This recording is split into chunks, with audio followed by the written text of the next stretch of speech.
Саламатсыздар ма? Жай ғана текстпен жаза салмай, халық алдында мойнымды көтеріп, түсіндіріп кетейін деп шешім қабылдадым. Негізі таңнан бері осы информациямен арпалысып жатырық, маза кетіп қалды. Біріншіден, халықтың наразылығын түсінем, өйткені сіздерге жалған информацияны таратып жатыр, яғни дезинформация. Оны бастаған Евразия каналына менің үлкен сұрақтарым бар, себебі жалған ақпарат тарата отыра халықтың арасында мені кибербуллингқа келіп жатыр. Үшіншіден, бұл дінге қатысты болғандықтан мен үндемей отыра алмадым. Өйткені қазақ елі енді ислам дінін ұстанамыз. Мені исламға қарама-қайшы, жаман персонаж қылып көрсетіп жатқанына өте қатты ашуламын. Айта кетейін, қасқырдың аузы жесе де қан, жемесе де қан. Бірақ та шындығымды естіп кетсеңіздер, біріншіден ешқандай алкогольді сусындар болған жоқ. Бәріміздің есіміз таза. Өйткені 70% ана жерде отырған қыз-келіншектердің барлығы оранған, ұзын киген намаздағы кісілер. Екіншіден, ол жерде конкурс болды. Өнерлеріңізді көрсетіңіздер, не білесіздер деген кезде қыздардың біреуі рэп оқыды, алдымда тұрған Айшолпан, екіншілері опера айтты, Миньон дауысын салды да, мен келдім де, енді намаздағы кісілер мені түсінеді ғой, мен де мақтанғым келді, мен Құранды білетін едім дедім да. Сондай ниетпен айтылған зат. Ол жерде ешқандай рэп, музыка, бит жоқ. Просто халықтың бәрі андай кәдімгідей ушықтырып жібергеніне менің өзім сасқалақтап қалғаным бар.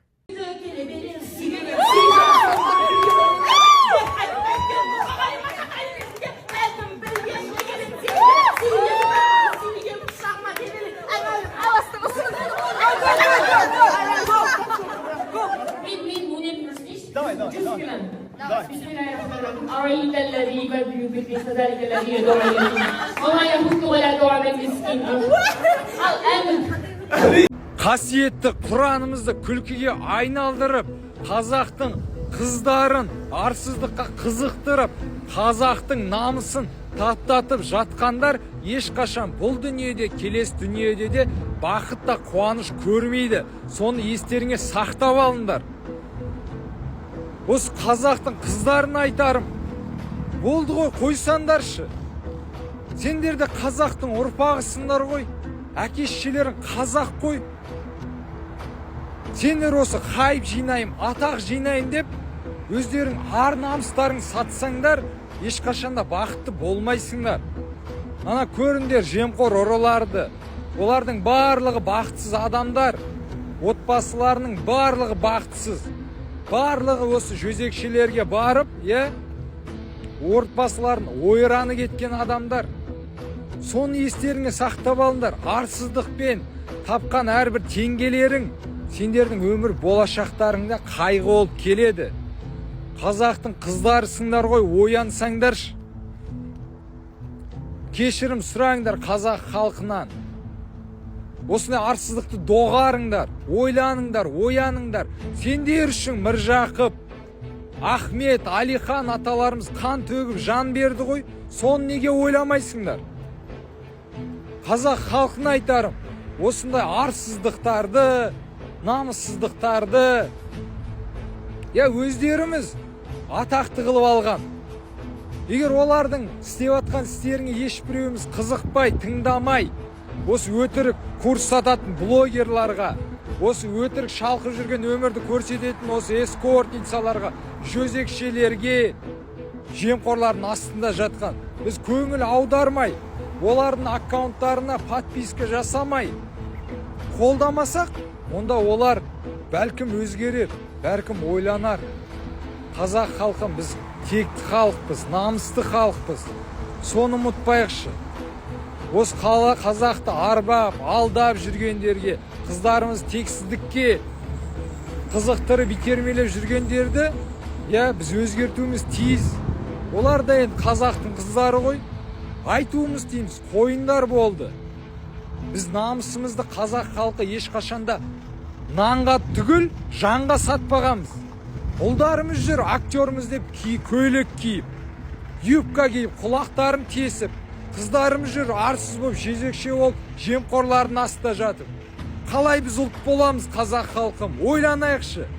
Бүкіл осындай блогерларға отписка жасап, естерін жиғызайық. Оян қазақ, көзіңді аш, көтер. басты.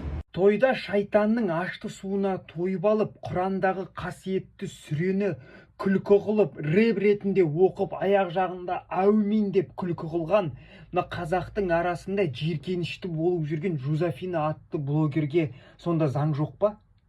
Мына ислам дінін ұстанып жүргендер осы видеоны көріп моральный ущерб алуы мүмкін. Қазақстанда біраз бап пен біраз статья бар осындай дінді күлкі қылған үшін. Бұлар соңында заң алдында жауап бермеу керек па? Мынау не масқара, қараңыздаршы. Бұл сонда ислам дінін күлкі қылуы ма? Әлде басқа да бір ойы болды ма, провокация істегісі келді ма? Сонда бұл блогерлерге заң жоқ па, зеленый свет беріп қойғансыздар ма? Және маған Жузафина жайлы айтсам, Жузафинаның сөзін сөйлеп жүргендер, бірінші сендер кімді қолдап, кімнің артынан еріп жүргеніңді қараңдар. Мына бір жас қыздарды сондай OnlyFans сияқты немесе басқа да бір сайттарға итермелеп жүрген блогерлердің бірі ғой. Жалаңаш, тұрсыйсыз елдің алдында шығып, кәдімгідей өзімен ойына келген нәрсені істеп жүрген блогердің сөзін қалайша сөйлейсіздер? Менің бұл жеке басқа қол соғуым емес. Өйткені бұл интернетте ашық тарап тұрған видео. Любой Google немесе басқа сайттарға кірсеңіздер де көресіздер. Өз көзіңізбен битіп көресіздер. Үйтіп маған жаңағы, сен жеке басқа қол сұғып атсың, бүйтіп атсың, сөйтіп атсың демей ақ қойыңдар. Мен жеке басқа қол сұғуым үшін ол видео закрытый, недоступный видео немесе бір секретный материал болу керек. Сонында ұғып алыңдар. Және де заң өкілдері дінге, әр діннің өзінің қорғанышы болу керек. Өйткені бұл Қазақстанда заң түрінде тіркелген дін болғаннан кейін, онда ешқандай да біздің мұсылман дінін ұстанып жүрген бауырлар мен әпкелердің басына моральный ущерб келмеу керек. Онсыз да моральный ущербні тәңіршіл немесе басқа да адамдар келтіріп жатыр ғой. Ал мынау не масқара, айтыңыздаршы. Сонда бұлар өстіп ойына келген істеп жүре беру керек па? Мен олай ойламаймын. Сондықтан да мына заң өкілдері, ұлттық қауіпсіздік осыған қарап, Алматы, Астана облысының жаңағы бас прокуратуралары осындай блогерлерді жаңағы айыппұл салу керек, немесе білмеймін, 30 тәулікке қамау керек сияқты, өстіп артық кетіп жатқан блогерлер. Өйткені бұлар басқа да бір адамның ұстанып жүрген дінін күлкі қылуда. Ал ондай нәрсе ешқандай мемлекетте рұқсат етілмеген. Байқасаңыздар, отырыста 60% қыздардың бәрі оранған, намазда жүрген кісілер. Және жанымда құрбыларым да дәлел. Себебі кеш басталғаннан кеш аяқталғанға дейін менің жанымда болды. Дастархан басын қарасаңыздар, тек қана сусындар, лимонад, шай ғана тұр. Ешкім ешқандай алкогольді спирттік заттар алып келмеген. Кештің ортасында Аиданың тек қана ұстаздар ғана болмай, үлкен үйдегі апа тәтелері де келді. Осы үлкен кісілердің жанында отырып, Құранды рэп қылып оқысам, сол кісілер ақ желкеммен алып мені сол жерде шығарып жіберетін еді. Бірақ ондай қылық болған жоқ та. Ал кеш біткен соң мен қонаққа Айларға келдім. Өйткені кішкентайды көрмегелі көп болды. Сөйткен ішіп отырған адам өйстіп бала ұстай ма? Мен соған андай өзім таңғалып отырмын да. Сондықтан барынша түсінулеріңізді сұраймын.